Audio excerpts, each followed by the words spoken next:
Hello, hello guys. Good evening, guys. Good evening, everyone. I hope you all are doing good in this tough time. I'm probably having a wonderful day. First and foremost, I'd like to extend my warm welcome to each and every one of you at the superb LearnVault webinar session. Hi, I'm Anshul Pandey, co-founder and the CTO for LearnVault, and I'm super excited to have you guys here. And I want to thank you again for your time, and we really appreciate your commitment towards LearnVault. We know everyone's time is valuable and precious, and therefore, without further ado, let's dive right into the topic of the hour, which has been the buzzword since past few years: energy evolution and ESG through oil and gas global network. Trust me, guys, it's going to be super exciting session. It's going to be super learning session because we are fortunate enough to have a Superman. I'm no kidding, guys. We have a Superman and an amazing visionary with us to guide us and to lay down the path for us. And when I say amazing, I really mean it. What's special about him is his one achievement is a whole life struggle for most of the people, let alone his all achievements. Let's welcome Sean McCoy, guys. Hey, Mr. Sean, it's so good to have you here with us. Thank you so much for joining us. Guys, Mr. Sean is podcast host for Oil and Gas Global Network and currently working in Cannex SVT and has varied background experience in manufacturing, engineering, sales, marketing, business development, and entrepreneurship. I can literally spend an hour talking about him and his achievements, like how he traveled 33 countries and 5 continents, and how he served as soldier and served his country as a soldier in US Navy. No matter how much I say, it still won't be enough. He is a true adventurer and an expert. So I suggest you try to squeeze as much as knowledge out of him in Q&A section at the end of the webinar. Over to you, Mr. Sean. Oh, Kushal, you're very, very kind, and I appreciate your those words. I'm going to try to do everything I can to live up to your expectations, but it is an honor.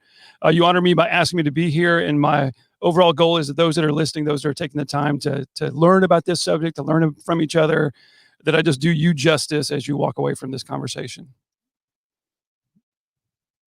So if you're ready, Kushal, you want me to just go ahead and just jump right in? I'll take that as a yes. All right, so everybody, I will, so thank you again to Kushal and everybody for taking the time to let me do this. It's an amazing subject. We're in the middle of so many amazing things right now in terms of how we're learning, in terms of what we're learning.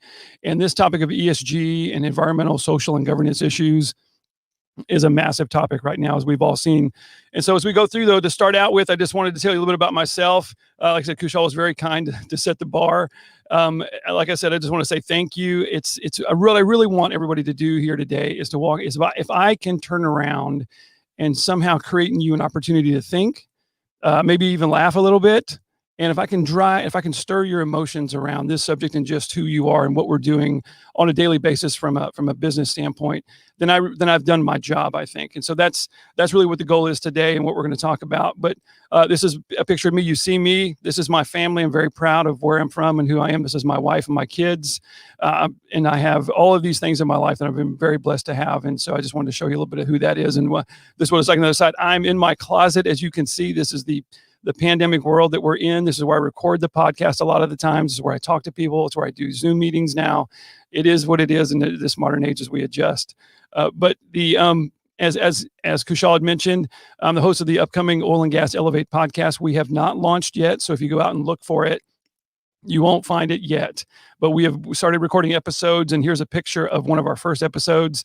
That's my co-host in the back right, Eric Johnson. He's a partner at a international law firm called Winston & Strawn.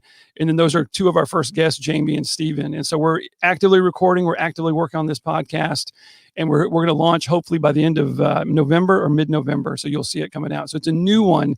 And if Kushal mentioned the Oil and Gas Global Network right now, the top podcasts in terms of downloads and in terms of those things that are out there, Oil and Gas Global Network has the top one in like 4 or 5 of the top 10.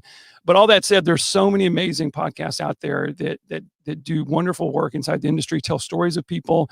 And I'd encourage you, it's a great, a wonderful medium to learn about just about any subject in addition to oil and gas. So in addition to Oil and Gas Global Network, we try as a company and as a media foundation to promote other podcasts as well. And actually, that's one of the things that my podcast is going to do, is actually go out there and let people know of all these other great places to get information, because it's a never-ending search to try to find out what in the world is going on out there around specific subjects. In general, we're constantly trying to find places that we can find things that we can learn from and grow from. And so that's part of what we're trying to do with our podcast as well, which we'll talk about here a little bit at the end. But I wanted to take a moment to ask everybody that's listening to take a step back and really, we have to look at what the real challenge is before we dive into what ESG means and what those kinds of things are. I think it's really important for us to get a little bit of a perspective. And so one of the ways to do that is we have to look at the challenge. What is the core issue? What is the driving point, the foundation of all the things that come into things like ESG and what we deal with on a daily basis? And what I would say is nature isn't always our friend. If you look at 2/3, the majority of the world is covered by water. As human beings, we're not set up for that. Unlike our friend here, the humpback whale that can go out and just conquer the oceans without a worry in the world, is designed for it. We're not designed to swim and to be in the water all the time. We're not designed to live in that. Even on land, if you look at different variations of land, it could be really hot, like in a desert. It could be extremely cold in the mountains and things like that. And so much of the land, even that we're on, isn't necessarily meant for us to be. We're not naturally attuned to it, right?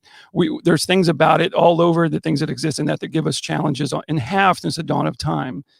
And so in addition to that, we have rainstorms, and you have just the interaction of day-to-day weather. You have things that occur that aren't necessarily in that same vein.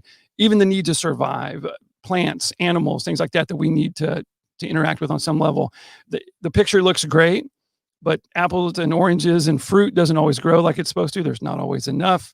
It's a challenge. There's disease, there's bugs. It doesn't always come at the same time. There's all kinds of things out there that really draw us and challenge us of what we do from an existence standpoint. And then of course, you can be in the same place and seasons change. So nature is constantly doing what it's going to do. And we have to engage in that, and we have to work with the medium that we're given. And I think sometimes, and even I've been guilty of this recently, which is why I was compelled to talk about this, is we kind of forget sometimes of what we're up against in terms of how we interact with the world, which is going to come back to the ESG side. But we don't always think about all the things that are really driving us to have the things that we have today and why these things are important. So as we go along this journey, it's really important, I think, for everybody to take a step back and look at that and start to really kind of draw a perspective, because so many times context is lost in what we're doing. And so the obstacles, and so now that we have these issues, we've had these issues since the dawn of time, what is it that we do to combat that? Because we don't just sit here. The beauty about human beings, unlike all the other animals that are kind of seem to be set up to operate in those areas, we don't have that natural, but we have this amazing ability to engage with the world and to interact with the world and to do things that kind of offset that enough to give us the chance to literally survive. And so whether it's stone or wood or just precious metals, we've started with literally the rudimentary things that are out there that we've been able to engage with that kind of help us start to offset some of those challenges we saw before. Changing weather, how do we chop down a tree? How do we do all these things? What do we do to engage with these assets? And we have since the dawn of time. And so it's one of those things that we sometimes forget as well. And then the other thing about engaging with materials and natural minerals, it could be something as simple as other animals.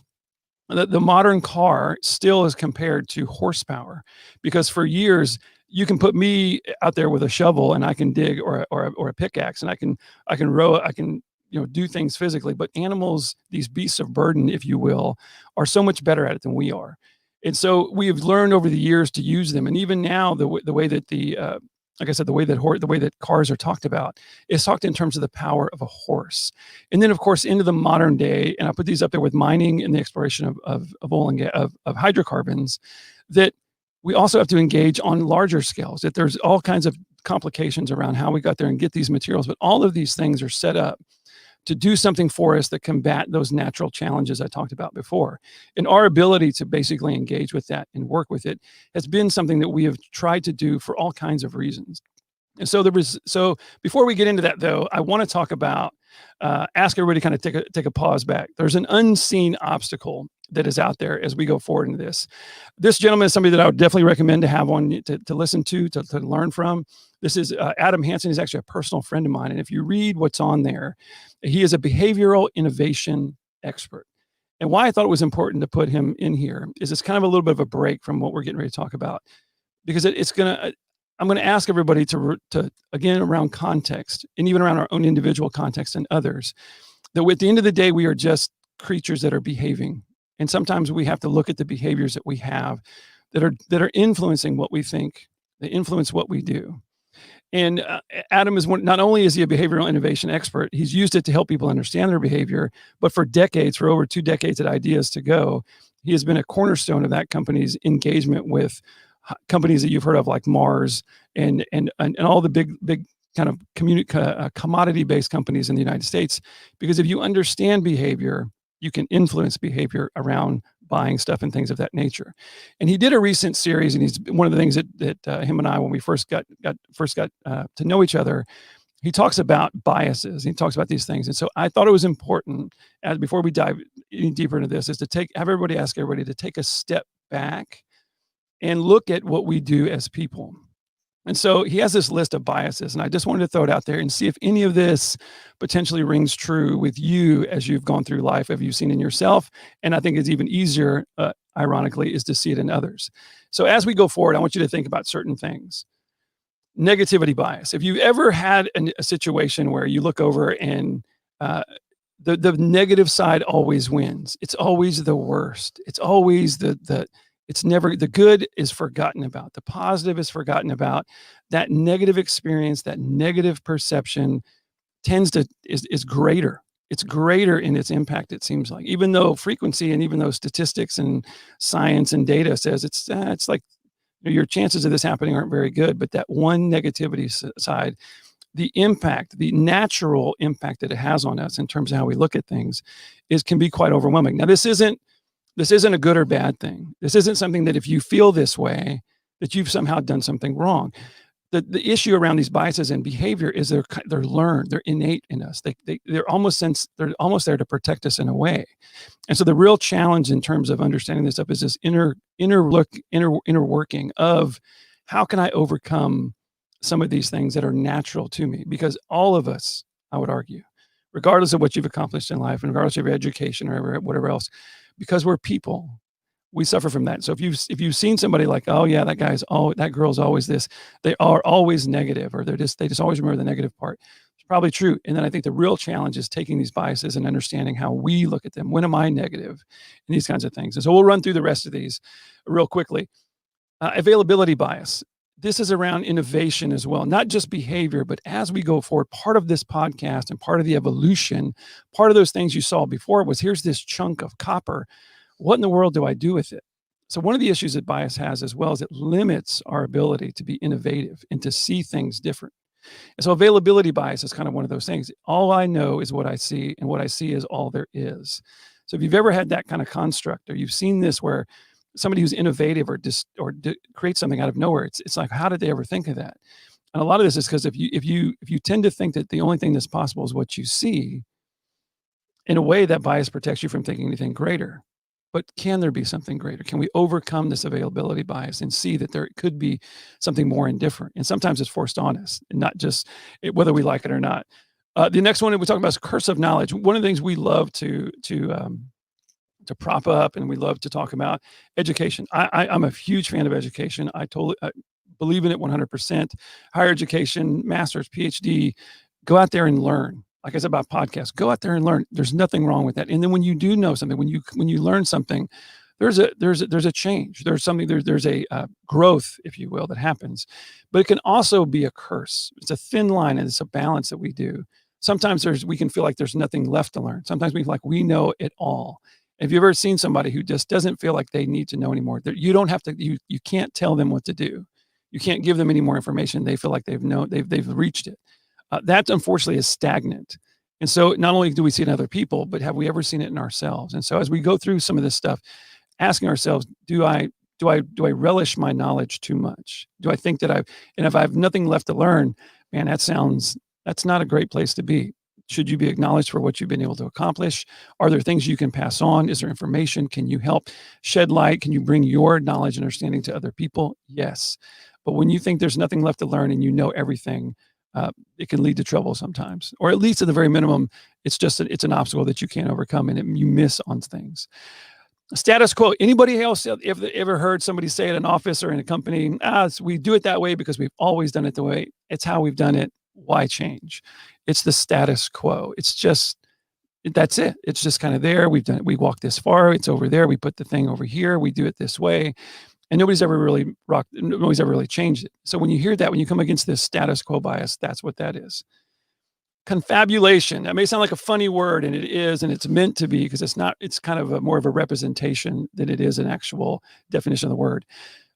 Back to the knowledge thing. So many times we feel like we make decisions based on logic, that we make decisions because they're smart, and I'm able to remove my emotions from a situation, and I'm merely making this consideration because it's the right thing to do and because I know. And we tend to act like we don't have emotion. We all have emotion. We have to let that emotion in and know that sometimes emotion changes perspective. Emotion gives us different motivations. Emotion is just what it is. And so if we think that it's not something that we're holding on to, if we don't think we hold something sacred, especially around knowledge and things we understand, all these biases, right? We hold on to this, and I'm doing this because it's the right thing. There's emotion there, and it's okay to bring that emotion into your life and into what you're doing, especially in the professional world. Conformity bias. It's basically a simple process. It's agreeing with the crowd. You just kind of go along. You don't want to rock in the big a phrase that I grew up with was "don't rock the boat," right? Don't make things change up. Don't move things around. It's a matter of, just going along with everything. Just conform with what the world is asking you to. Don't do anything outside the norm. We don't want to do it that way. And then the last two, the first one is confirmation bias. Anybody out there ever looked at something and just gone, somebody did something or something happened a certain way, and you were like, aha, I knew it. I knew they were going to do this. I knew that person was going to go there. I knew they were going to go. I knew that. And you confirmed what you thought you knew. And then when you confirm something, or before it ever happens, if it limits your ability to engage in something because you feel like you know exactly what's going to happen, and then what happens if it does? How do you deal with those kinds of things? But confirmation bias, thinking that we know exactly what's going to happen, can really derail us from being innovative and creative as far as that goes. And the last one is errors of framing. It's a fancy word of just kind of accepting things they only can be what they're presented in terms of the framing. Stereotyping is kind of another way to look at it, or just in a sense of, this is just kind of what it's going to lead to. We can only look at things a certain way. We can only bring it the parameters are here to here, and you frame it a certain way. So as we go forward a little bit, just want to, in your mind, if you will, if any of that stuck out to you, just kind of get you to think, as I look and hear things, not just here, but anywhere, what am I bringing to the table? What am I doing in how I approach these situations? And does any of this apply to me? And then if it does, what can I do about it to open that door that maybe allow me to be a little bit more creative, maybe allow that innovative part in us to come out? Because I don't think innovation is limited to certain people. I don't think just, genius is a term we like to use, but I think everybody has the capacity to do that. It's a matter of awakening and opening up those, like a flower, opening those things up so people can enjoy them and engage with them to whatever degree is able for you to do. But these things here are natural things that we go through. Again, if anybody out there has never done any of those things, let me know. If you've never been guilty of that, I would love to meet you, because I have been guilty of all of those things. So I would just encourage you, as we were thinking about this, in your mind, kind of think about that. So into the next step, the evolution. So back to the ESG side, the oil and gas side. We talk about this energy evolution, which it is, but it's always been evolving. We've always been doing this. There's modern evolutions, industrial revolutions, industrial evolutions. We use these words to kind of describe certain timeframes and certain parameters. But we have, in fact, always been moving forward, changing things, progressing things. Of that, always speed of it, the depth of it has been different. But it's a modern thing. But into the scope of this conversation, I wanted to bring in kind of what I would consider the modern industrial revolution over the last 225 years. As we are able to take those assets, especially the energy-based ones like coal and oil and natural gas and things like that, and when we've been able to take this dense energy source and do something with it that goes beyond just, hey, I need to make sure that my farm has fields that are plowed. I need to make sure I can harvest these crops. We now have intricate logistical opportunities to engage in machinery that amplify and augment all of those things. And starting back in this time period, that middle picture is the first power plant in the United States, built in 1903. There on the right is one of the first cars, and of course the locomotive on the left. I try to imagine what it was like to see that car. Like if the whole world had only known like horses and animals and people in terms of seeing something move, birds and whatever else, here comes this thing that is completely independent of animal power on its own, is able to transport people quite easily. What an amazing, innovative step in the evolution of things. And one of the big things about that is kind of in the spirit of this, one of the big driving points behind creating the car and making it mass produced back in the United States was in New York City. The number of horses that were being used to draw people around, the actual waste, and not to be crude, but it's part of it, the actual waste, it was actually causing an issue, and they saw population growth. If this sounds familiar, you tell me. As they saw population growth expanding, they saw that the waste from the horses was going to create a problem. It's going to create an actual toxic environmental issue in the city. And so the car was the savior of getting to expand that opportunity and bring people in and bring everybody into this ability to transport besides just walking or things like that.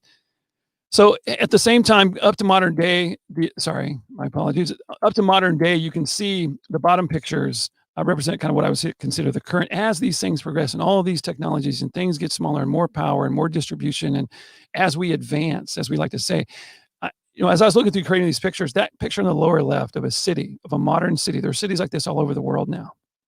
If you look at that and go back to that first part of what we've had to do as a society and as a planet, as people, the amount of energy that it has taken, the amount of effort and resources and all kinds of things that have gone into creating a city. I mean, just take a moment, if you will, if I can do this, and look at that picture and think of all the things that are going on in that picture that had to happen to make that picture possible, that continue to make that picture possible on a daily basis. That is an amazing thing. It's an amazing thing. It's a little bit sometimes we go through cities. I live in Houston. I'm sure all of you have been to big cities, even smaller cities. We sometimes take advantage or take for granted what it has taken to get us to that point. It's just truly amazing. And then you add in things like, I had to pick a couple of pictures, but the two that kind of stood out to me was one, modern medicine and our ability to help, our ability to respond to the nth degree to people, to help them and to do these kinds of things, made possible by the use of energy is just I think is absolutely, and we have shown in what it's done. And of course the computer, we're doing this right now. We're engaging. I'm sitting in Houston, you're wherever you are.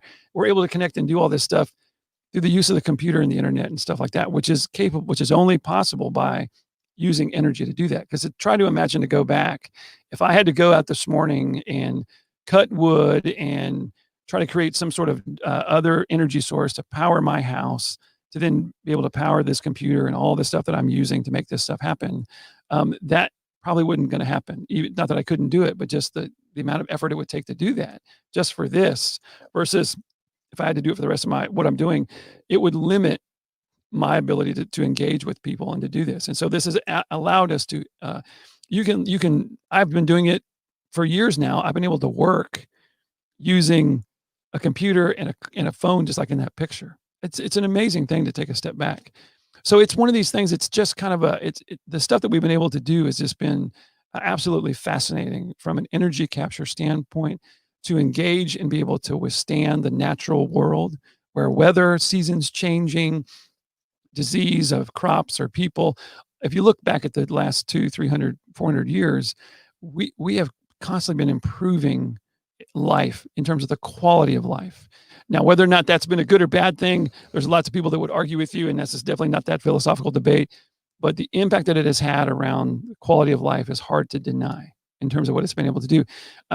I can, the choices I have, I mean, look behind me, there's all kinds of, it's the stuff that we have in this world now, and what we're able to do because of energy and because of our ability to harness energy, combat the natural world, live in all those places before.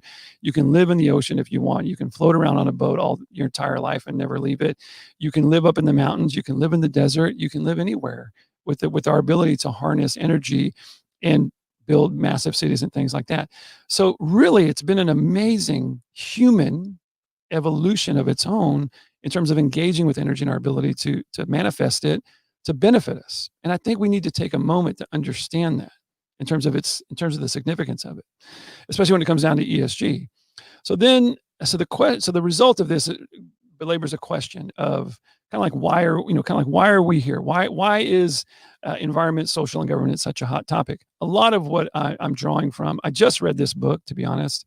It's The Moral Case for Fossil Fuels. And Alex Epstein's book really made me take a strong, hard look at, I'd forgotten, to be honest with you.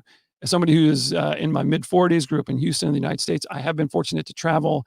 I have seen places that don't have all those things that I just showed you. I've been to many places like that. It's definitely not indicative of the people that do or do not have it in terms of good or bad. It's just there's some places that have had these. Some people have more of it than others, but it is taken over, and there's been amazing moral impact. And there's so if you're interested in this kind of that concept, I'd encourage you to go back and read his book. But there's one part of his book that he talks about that I see now kind of where, and what I feel is compelled and really drives into this subject is if all these things have happened, think about the lifespans, the ability to service people, to fly, to travel. I can be in another country. You can be in another country on the other side of the world within a day for relatively inexpensive. It's amazing what we're able to do and what we're able to overcome. We've traveled to space and back. We've done so more than once. We've been able to harness energy and benefit ourselves as well. So what it really drives is one of the things he says is one of the points I do disagree with him on, which I think is kind of at the heart of this. So if that's the case, then why? Then we should be celebrating fossil fuels. We should be celebrating the energy industry. We should be we should look around and go, this is amazing. Why is this such a hot topic anyway? Why is there such a thing? One of the things he says in the book is he says we should say thank you to the fossil fuel industry for giving us the benefit for improving our life, that we should do that. So the question is, I think if we ought to ask ourselves is that happening? It's not. And so why? Why is environment? We just showed, shouldn't it be improving the environment, or at least being able to help, make the most of it or be efficient with it? And socially, we've been able to bring people up. We've been able to, improve life. Why is social such an issue? And governance, the ability for companies, the ability for governments to kind of become stable or to find resources and to do things. Shouldn't it be a good, why is this such a hot topic? And the big reason why is anytime you have power and profit and people in any subject, in any place, over a period of time, anytime especially those first two around power and profit get and become greater and greater, it has led to what I would say is a couple hundred years, especially in the United States, the last century or so, I would say, that power, profit, and people can just do what they do. My co-host uses that phrase all the time. Anytime you get those three things together, it's not a guarantee that it's not going to have issues, and significant issues as far as that goes. So one of the things I think was interesting about the pandemic, and I want to show this picture because one of the things that's so interesting about this pandemic, besides some of the givens, ESG. So we've heard this. We've known for a long, long time that while you have to be profitable, businesses have to succeed, there's things like this, but that how you treat people, what you do to the environment, how you engage with your community, how you govern people, these are all things that we have known for a long time matter. And as businesses allowed profit to become more of the primary responsibility, more of the primary objective, and we forget. When I heard the CEO, and I won't say who it was, of a super major in the oil and gas industry, ask what was the purpose of their company, and the only thing he said was, "We are here to make money," and that was it. We can forget that we're here to make. Yes, you're here to make money. Yes, you're here to be profitable. But it's while you're improving the lives of the world. It's why, going back to what we just talked about in the beginning, if we have forgotten the value that we're making profit because we're able to bring the world energy. That's the reason you're profitable. But if you've forgotten that first part and it's just about profit, and it's just about things get difficult. And I don't think I have to give anybody a history lesson. I don't think I have to give anybody more case study, more examples. If you don't know it, what is the natural thing that people say about the oil and gas industry? What is the first thing you think about when it comes to our industry? It's not positive. And it's not even just because it's a negativity bias. There's been a lot of things happening. The pandemic in this picture, what I want this picture to symbolize in your mind, a lot of people that I know thought the pandemic would force us to push aside the environment, push aside social issues, push aside governance issues, because we're not making any money. And economies are degrading. There's all these issues, and so we're struggling with this. And so why is this such an issue? And what I don't think a lot of people understood was, just like when you temper steel, what those chunks, those things that are falling off of the iron bar are impurities. The heat and the crucible that it's put in, and the pressure that is put in, the impurities come out. The impurities of the iron come out. And so this pandemic has forced more than, and Kushal was right. This has been a topic for a long time, whether it's called CSR, and corporate social responsibility, or social responsible investing, or environmental, social, and government, whatever name or whatever you want to put out, we've known it's there. It hasn't gone anywhere. It hasn't changed. It didn't just show up. And what the pandemic, I believe, has done is it's brought it to the surface. It's pushed it to the very forefront. And it is moved into a situation where it's not an afterthought. It's now part of it. The impurities have started to come out. So that's one of the things I want you to think about as well as we go forward, that we have to lament as an industry, and we have to recognize what the things that we've done and where we are, and that this pandemic has brought these things to the surface. So let's get into ESG specifically, this all trickling down into what is it that we're talking about specifically. So what does it mean? Environmental. This is a broad word. One of the things you'll find in this area, especially now, one of the big struggles we have as this has gotten more and more attention, many of the organizations and people recognize really quickly in the last 6 months that there's a really difficult way of even measuring these things. Who decides what it means? How do you do this? And you understand too, as you go to start to look at ESG, you have to start to contextualize who's using it and why. So there's the investment world, there's the manufacturing world, there's the energy world, there's this world, political. All these different people use kind of the same name, and even different organizations that measure it are measuring it for different reasons. And so if there's a challenge on all of us as we go in here, is to find out what it's maybe kind of what it could mean, what it should mean, what they think it means, what you think it means. It's really, really important to understand as you go through this, back to those biases and back to those lenses. People don't look at all this in the same way. So the more you understand and the more you learn about it in terms of the broad spectrum, allows you to get a more focused viewpoint on what it is. But basically the environmental side just sounds like what it is. I put biological impact and climate change separate for a couple of reasons. One, everybody I think can agree on biological impact in terms of if I have something, if I'm a company and I'm using materials or something like that, or liquids or fluids or people or anything like that, any kind of resource, I have to realize that I'm making a biological impact. And no matter if it's good, bad, or indifferent, it is something I have to account for. As a company or as an organization or as a group, you have to take into account that you're having a biological impact when you do something. So that's really important. A lot of people may say, well, that's the same as climate change. I would separate those two only from a context standpoint, in that climate change is that one word, is that you talk about a word we could spend hours and hours on, and that nobody's quite sure what it means. This other day, listening to the debates where Senator Kamala Harris was talking about the science is clear on climate change. I don't think that that's true. I don't think everybody's agreed on it. And so that word, that whole thing is a big, big thing, and it's separate. Now, again, it depends on who you talk to as far as that goes, and it's a difficult subject, but it's something that we're all recognizing, and it is a major factor. And typically, the response to climate change is reduction of carbon footprint, reduction of greenhouse gases, which is causing the heating, what we feel is the overheating of the world, which is causing issues that we don't need to, and can have an adverse impact on the planet to the point where it's uninhabitable. So that is part of it, and then sustainability. Understand sustainability is a word. I think last time I looked, there's something like 600 different definitions and who says what sustainability is. You can spend your entire life and career off that word.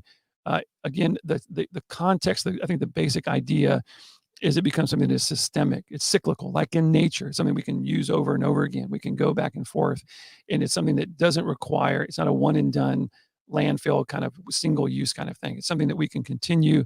It becomes almost like this in motion thing that we don't have to worry about. It is cyclical in its nature. Now that's what it's supposed to mean. Now what that means fundamentally to different companies and how that applies, it gets very, very nuanced. And so it takes a little bit of time to go through that. As far as the social, and this is, I think, is the most difficult one, but the first two are kind of the biggest one: human rights and community. I mean, if there's a bigger issue out there that we face and have faced as people, whether it's local, your nation, the whole world, human rights and our community, like what are those two are massive issues, but they're massively important in terms of how does a company engage with human rights. Even back in the 1800s, when the U.S. with child labor, which was seen as just something that was advantageous, there were people that would come alongside and go, well, I don't think kids should be forced to work in a pencil factory or something like that. And we've continued to improve that because sometimes back to that power, profit, and people, we can forget that there's human beings we're dealing with all up and down the community scale. And then community is kind of how do we engage with how are we good stewards of our community? Are we relative to those that we're working with, or are we taking from, or are we synergistic in our interaction? And in community, where does that stop? If you're a company like I used to work for Schlumberger, it's all over the world. So where's the community if you work for a company like Schlumberger? Where's the community if you work for Google? And I would even argue, especially now, with our ability to connect in the way the world is going, where does the community stop? Where does your community stop? And I would argue that it doesn't. We're all in this together. There's no line. We can draw a line and call it a border, and it can be a river or a mountain range, but we're all in this together.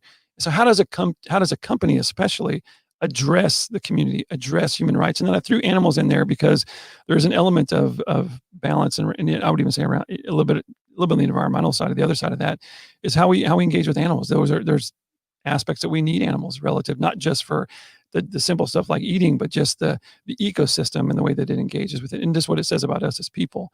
So social is a very difficult one as well. It's also extremely difficult to measure. It's difficult to measure the impact. It's difficult to measure all the things around that. And I think it's of the three, it's the most volatile one as well, because it's requiring us to look inward at how we do things with other people. And that can get really, really difficult, really complicated quick. Governance. And so when you talk about governance, it's really, it's kind of this omnipresent thing over the top of things in terms of what is the culture that we create for a company. When you're looking at ESG relative to the industry, how does the company create a culture? What is it like? What is the environment like? What are they doing around diversity? How are they engaging human rights, not just externally, but within the company itself? And so what kind of culture is created from a governance standpoint? And then compensation. This is one that has to get talked about because it's this one nobody likes to talk about, but it comes up all the time.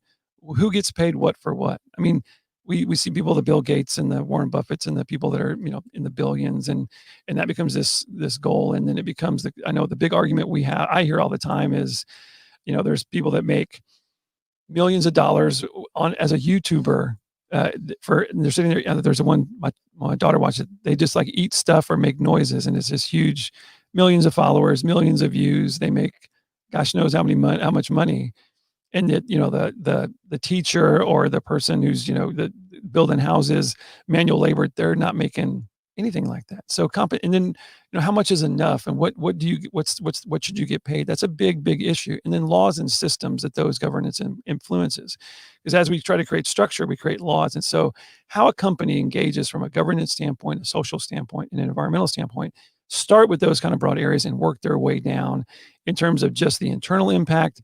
What's really become a big thing around the oil and gas industry, and even in companies in general around ESG, is it's not just anymore what the company does in terms of those three things, but now it's suppliers, vendors. Take a big company like Shell or Total or Eni or Google. I mean, how many vendors and other companies that they have that come to them, and what are they doing about ESG? And then with the people that supply them, what are they doing about ESG? And so because this has come to the forefront, and we're like, we want to know, not just from an investment dollar, but there's a human side going, are you a good steward? Because the unfortunate part of it isn't from the past is the overall, I would say, is neutral at best as far as how well the oil and gas industry has been a steward of their ability to impact the environment, social or governance. That's the real thing we got to take away from this, is that there's an issue that we're not proud. We're not excited. People in the industry are, people that have been in it are proud of the stuff that we've done. We know those things, but overall, going beyond just our little world into the entire realm of the industry and what we've been doing for decades and decades, there's things to lament. There's things that we have to work on. There's things that we have to force into, which is part of the next slide, my last one, before we do questions. So what's the challenge going forward? What is the new challenge? What's the present? What's it like modern day? And then what does the future look like in terms of that? So the present is, I would argue with you, and this is rather, and it's been rather recent that I've kind of come up with it, or kind of come down on this, but I would start to argue, looking at things, the oil and gas industry has to recognize that the golden age of us being the prime industry, the prime group, not only are we making life better, but the amount of money and opportunity that was just unlimited, seemed to go everywhere. The golden age has passed. It doesn't mean that our importance, it doesn't mean that our play, it doesn't mean that our market, or that what we do is going to go away. I don't think that even the most aggressive alternative energy models don't show any of that going away. And there's another part of the present issue. There's still billions of people without modern use of those fuels we talked about. Billions of people in this planet right now. There's at least 1 million that don't have electricity, almost 1 million based on you go research, that don't even have basic electricity. And so here I am, or here we are in the kind of the developed world, and we're getting ready to say, basically, hey, we need to just pull back the use of all of this, while there's a group of people out there in the developing world with a population size, if you do the numbers, that has there's more people they're part of that developing world that are in the United States. So the opportunities to grow and expand all those things we just talked about into other areas, as we should, to bring them up, is just really, I don't know. We have to recognize the fact that we're here to stay. We're not going to be the dominant one, and that's okay. There's a reckoning coming from this. There's a reckoning coming as things shift. I do think there's a as we say in the United States, you have to kind of eat crow. You have to we have to lament a little bit as an industry. We have to recognize, and there's a reckoning around our history. And it's not back to Alex Epstein's book.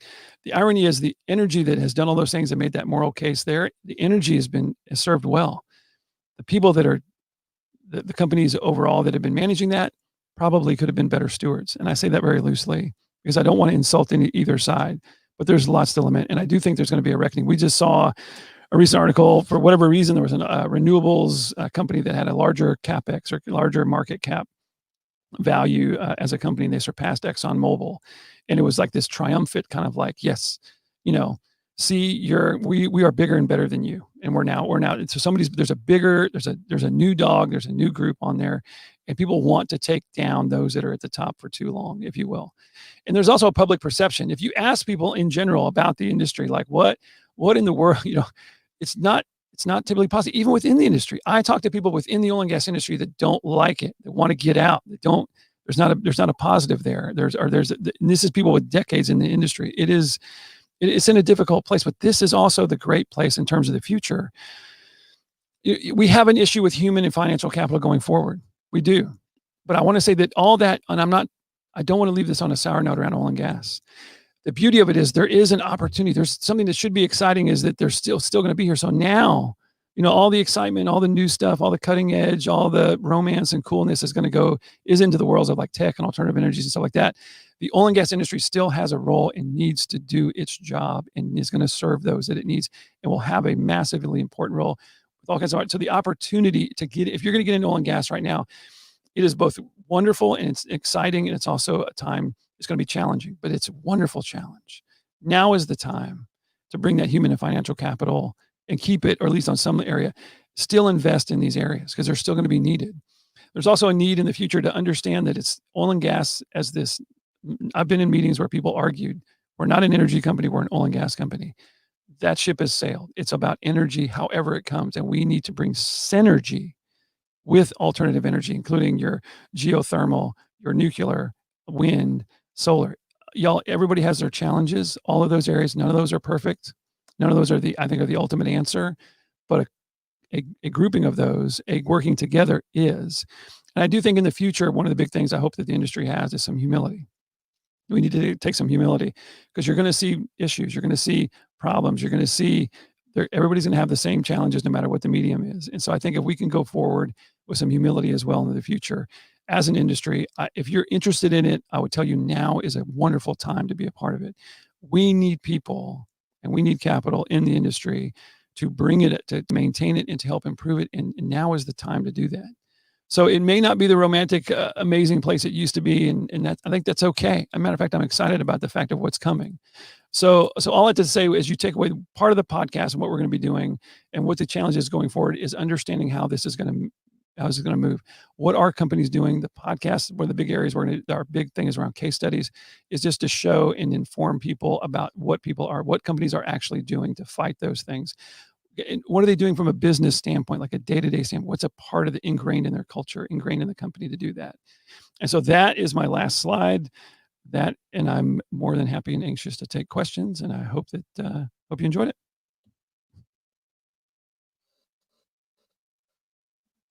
Feel free to ask any questions.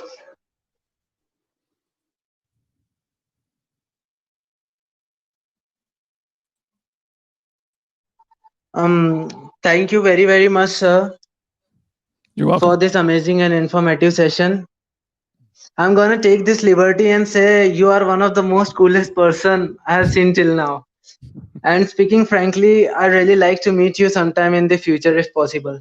I'd love that. We cannot be more grateful to you for taking out a substantial amount of time from your life to fill us up with this knowledge. This indeed was a very productive session, and I'm sure students will cherish your insightful talks on the same. We definitely look forward to continuing this professional courtesy and relationship with you in near future. And we sincerely wish for your and your family's safety and health. Yours too. Guys, if you have any relevant, appropriate doubts or queries, please ask in the live chat. Also, you can ask the queries from the Google form link that we have distributed in the link. Also, before we wind up the session, I want to let you guys know that we have recorded the session and you can refer to it for future references from our YouTube channel. Sir, it's just a normal question from my side. Sir, is India among those 33 countries that you have visited? Unfortunately, no. It's definitely the top of the list. It's up there with Italy and Greece. But yes, I would love to. I was supposed to come to India years ago, and the trip didn't work out. But I've worked with people from India when I was at Schlumberger. Some of the best people I know. Where there was actually a small group of guys that I worked with, and I've worked with people from India much, and I really it is on the top of my list. I can't wait to go one day. I do want to go. Sir, the things you have done, the accomplishments that you have achieved till now, and sir, you are kind of inspiration for the students, many students who are studying in various fields. And sir, I definitely want to look forward to you and want to personally meet you sometime in future, sir.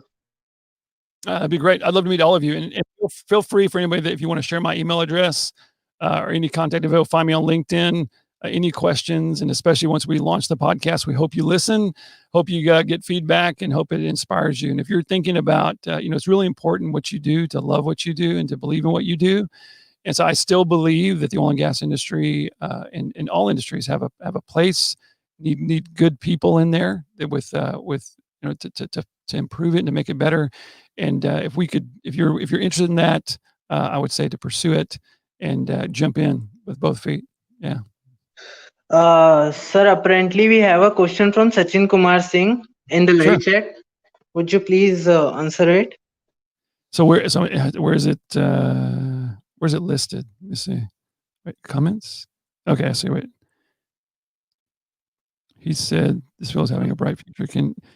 So I think bright future should be tempered a little bit. So if it looks like Sachin Singh asked the question, and you're welcome. So when I say a bright future, what I mean by that is, don't confuse it with like unlimited money, unlimited this, there's just going to be all this amazing capital, and it's not going to be, I don't think, the forefront of the energy world. What I mean by a bright future is it's still going to have a role. It's still going to have a role. We're still going to need it. And so it's not going to go, the chart isn't going to go to zero. And the bright future is because now we have been through the first part of our evolution as an industry. And so the bright future is now the opportunity is, can we learn from that? Can we build upon the mistakes? The real challenge, I think the real part where you get to see things, talk about innovation, you talk about progression, the ability to rectify and see the mistakes that you've made, back to those biases or back to the interest, that stuff. If you can see that in yourself and see that as an industry, as a company, and go, we did things a certain way, and now I see that we need to do them a different way. And when you have that, and when you step into that, that is what I mean by a broad opportunity. And it's also going to be filled with, I believe, people that feel the same way. When there's a, let's see if I can say this properly. When money is the main factor, when it's this big pile of money and everybody's going there because of money, when you do something because of money only, or it's a chance to achieve that economic success, I would argue that means that part of your heart isn't into it. And so the money is what you're going after. And it's completely understandable. I mean, what money has done for people and wealth in the oil and gas industry to develop, not just around energy and stuff like that, but around economics and the ability to provide. I mean, it makes things what they are. So what I mean by a bright future is the industry is not going away, but the people that are going to be in it, the people we need to be in it going forward, that I think will be part of it, are going to be there because they want to be there, because they believe in what it does, because they understand the culture and they want to make things better. So that's what I mean by a bright future, because then to be able to work with people like that, man, that's a reason to get up and go to work in the morning, I think. Thank you, sir. I cannot agree more with you on this. So I see there's another question from Adarsh. Let me see. What will be the future of underdeveloping countries in changing the scenario of oil and gas? How can they manage? This is where this is going to be the big challenge, I think, to see, because if you look back at one of the things in that book, and one of the things, if you go looking at just basic energy density, the ability to get the most out of something, coal, oil, and natural gas are more energy dense and are easier to use from a basic standpoint relative to underdeveloped countries than solar and wind and even geothermal and nuclear. It's an easier engagement point, if you will. So the trick is going to be for undeveloped countries. How is it going to be completely forget about fossil fuels, if you will, just to call it that? And we're just going to, what the best we have to do with geothermal and the best we have to do with alternative energies and never use them. That's going to be the real challenge around, or is it some hybrid of it? I think, back to this energy part of it, there needs to be a hybrid. So because when you're looking at some remote area in some place like China or India that has absolutely no electricity, to bring in a small solar unit that gives somebody the ability to create a single light in a home is that makes sense. There's no reason to build a massive coal plant and run power lines that are needed for cities if the infrastructure in the developing area doesn't need it. That makes sense. But as you start to increase the need from just a pure power standpoint, and it's one of these things we need to start looking at. Hewlett-Packard Enterprise is our sponsor for the show, and one of the things they're going to come on our show and talk about is they're pushing this envelope, saying just computing power, just the ability. If you think about the amount of information, the place that we're mining now is data. Data mining is the thing. Data mining takes energy. Data mining is not free.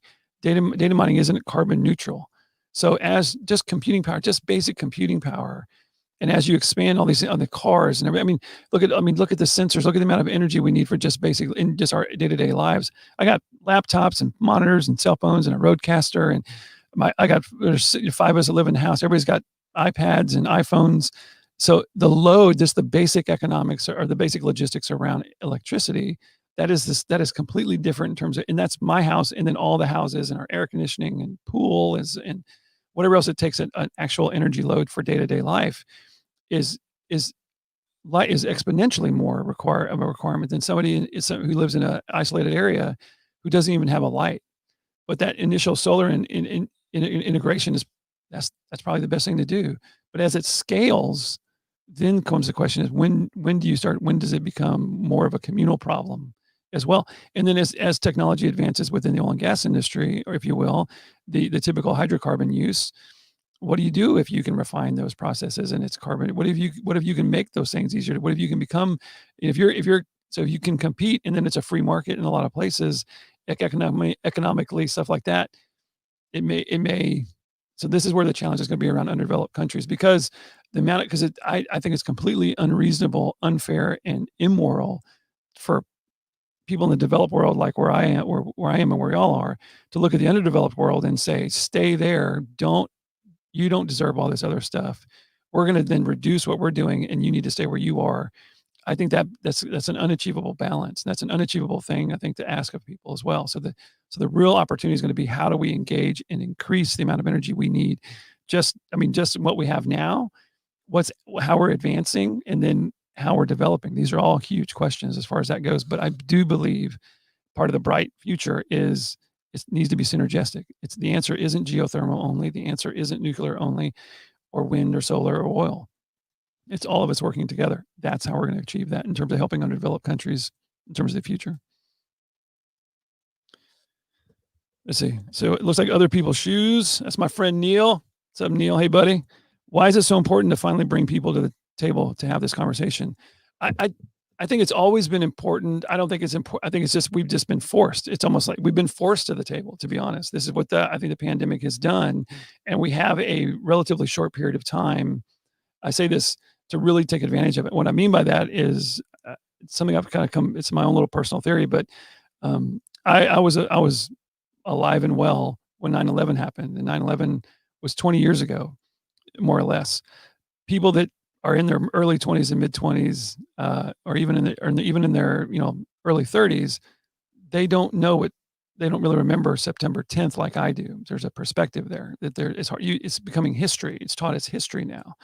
So this pandemic, we got about 20 years to really, as we've been forced to this table, to put ourselves in other people's shoes is probably the real key to that, and say, how do we manage this entire process? How do we look at things from their point of view? How do we understand what it is that they need us to do relative to the situation? And so how do we make sure that we're able to do this? And when it's forced to, we have this 20-year period for everybody to look over. Do you remember the pandemic? Do you remember what it felt like? It's this collective experience that we've had.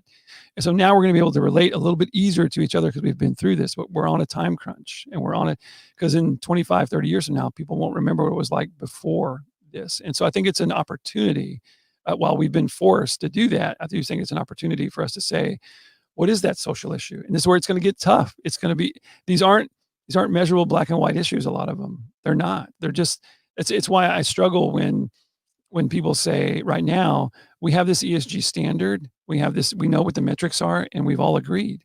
I don't think we all have. I don't agree with my wife on everything, but you're going to tell me that entire industries and countries and whatever else have agreed that these are the facts. I don't think that's possible. So there's work to be done, and it is going to be difficult, but I do definitely think it's worth it as well. So let's see the next. So Emmanuel asks, will any product of petroleum become extinct and unused? Take it, for example, kerosene. Many people switching to LPG. Does that mean that kerosene will become extinct? If it's a pure economy, I'll go back to, if it's a pure economy, it's going to be dependent upon price, availability, and then the impact of it in logistics. Really, gasoline, diesel, stuff like that is really popular, and we've been using it because we have the logistics to support it. So I think there's a potential for any of those things to become obsolete, depending on what they are. If you're asking about those products in terms of being specific, kerosene is much more difficult to handle than other flammable liquids. It kind of depends on the application and how we've developed. This goes into technology. This goes into how we're using it, and then just what becomes economically viable. That's one of the other things I think it's interesting about going forward around synergistic uses of the different products. To your point, all the other mediums, nuclear, geothermal, wind, and even natural gas and coal to some extent are kind of they're single use, if you will, for the most part. Oil, we can do crude oil, which is an amazing organic, naturally occurring carbon. It's in the ground. Oil companies don't invent oil. It's already it's in there. Has amazing uses, and our ability to use it and modify it to do different things like to create your different fuels, plastics, everything that we have in this world from that particular product. It may not become extinct, but we may be able to flip it and use it in different ways. And that's going to be part of the challenge, is recognizing where those are. And when free markets go up against each other, if they're really free, kerosene may be a better option for a certain area.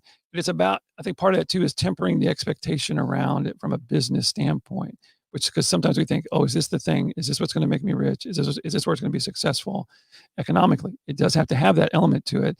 But kerosene and other kind of your older applications of kind of your basic fuels, some of those areas that don't have, they're using, I think I was just on a podcast we talked about with Halliburton Labs and Scott Gale, who's their executive director in one of our upcoming episodes, that 3 billion people still use animal dung and wood chips to power it. Well, if it's a cheap, easy way to get kerosene for, 1 million of those people, that's a market, easy. 100,000 is a market. 10,000 is probably a market to some degree, depending on how it's used. But so I wouldn't put them out to pasture, but I think it's really going to be difficult to explain or say that's going to go extinct for sure. Because as soon as you say that's going to happen, it doesn't, something else comes up. I've seen it in my industry. I've seen it in my lifetime, where as soon as you think you put something out to pasture, is a phrase we use. As soon as you obsolete something, all of a sudden you're bringing it back in and going, well, this is what works now. So I think it's more along fluidity to be able to expand and address any one of those based on what is available and what makes sense, and having that ability to recognize it and go with it as an industry or as a company or as a community or as a country, things like that. Let's see. So Harsh asks how oil industry can thrive in this era of energy transition with technologies like carbon capture would be enough to address sustainability issues. So Harsh, that's a great question. It's one of the things that if you start looking at the number of steps being taken, and this is the heart of what we're doing at the podcast, is telling these stories about carbon capture, about reduction of emissions, around reducing carbon footprint, around all of these endeavors.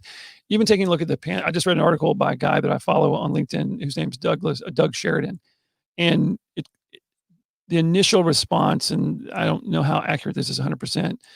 But the initial response of the pandemic, the use of energy, the people going around, that we've reduced our ability, we've reduced our use of energy and quote unquote polluting the world. The big picture there, where you can see the Himalayas from Nepal, and everybody's like, oh my gosh, this is absolutely amazing. And we see animals coming back to beaches that when people aren't there, which makes all the sense in the world, because animals don't stick around where we show up very long. And so the question becomes, is it having an impact, and is this reduction showing? I mean, we've had massive economy reductions.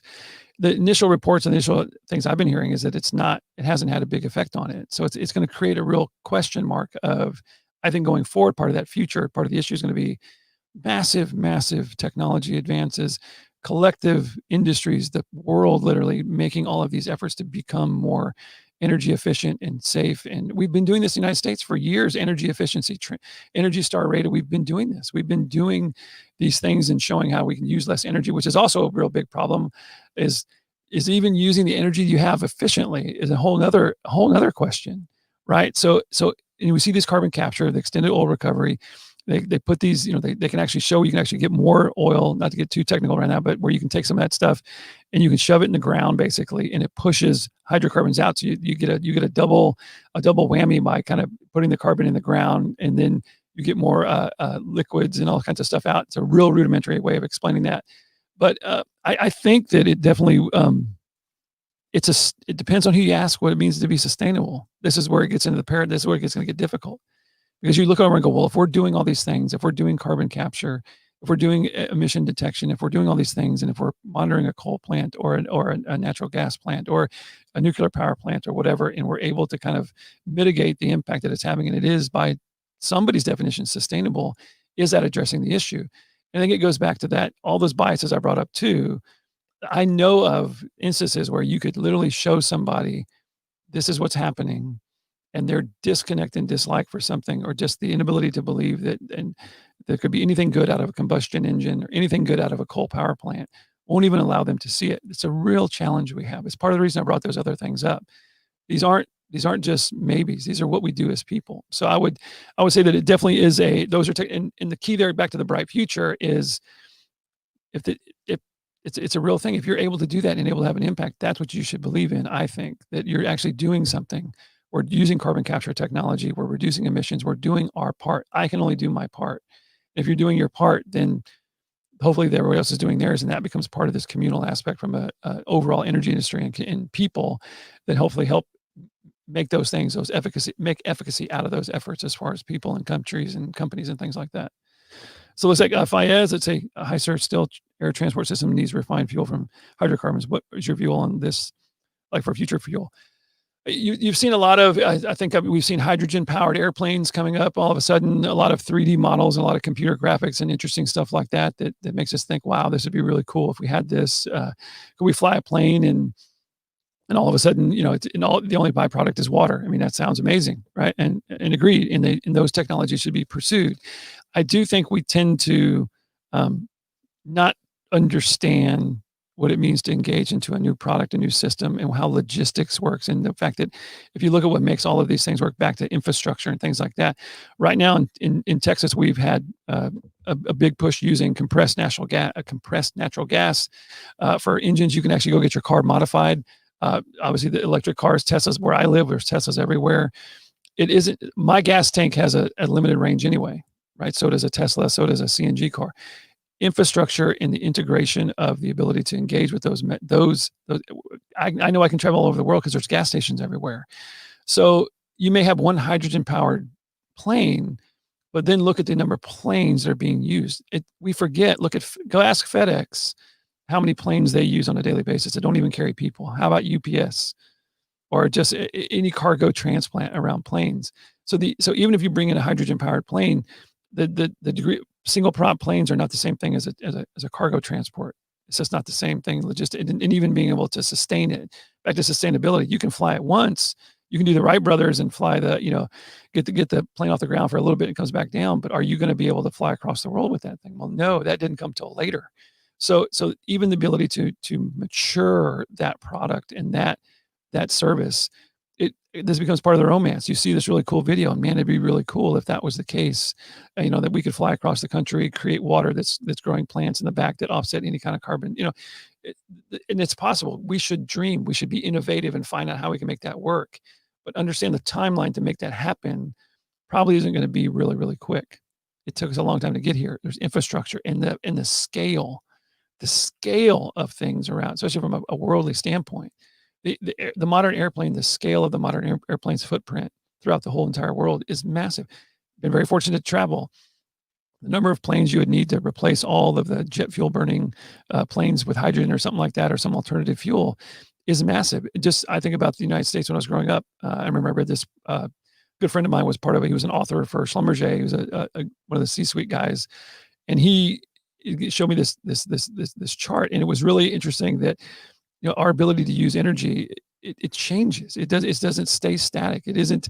It can change in a heartbeat. And it's hard. Anti-lock brakes were first brought in the 80s when I was a kid, and carburetors were changed to fuel injection, and that was a technology minor change in a combustion engine. Minor change, and then the way that we brake, the way that we do brakes. It took decades to get both of those to become standard. And those were modifications of an existing operation. They weren't completely new. So we have to give the life cycle a chance to work. And this is where the synergy comes into, where we can't look over and go, well, we'll never have hydrogen planes. It's stupid. We just need to run it off jet fuel. No, we need to prop that up. We need to bring that up. We need to invest in that. And that's back to the humility side.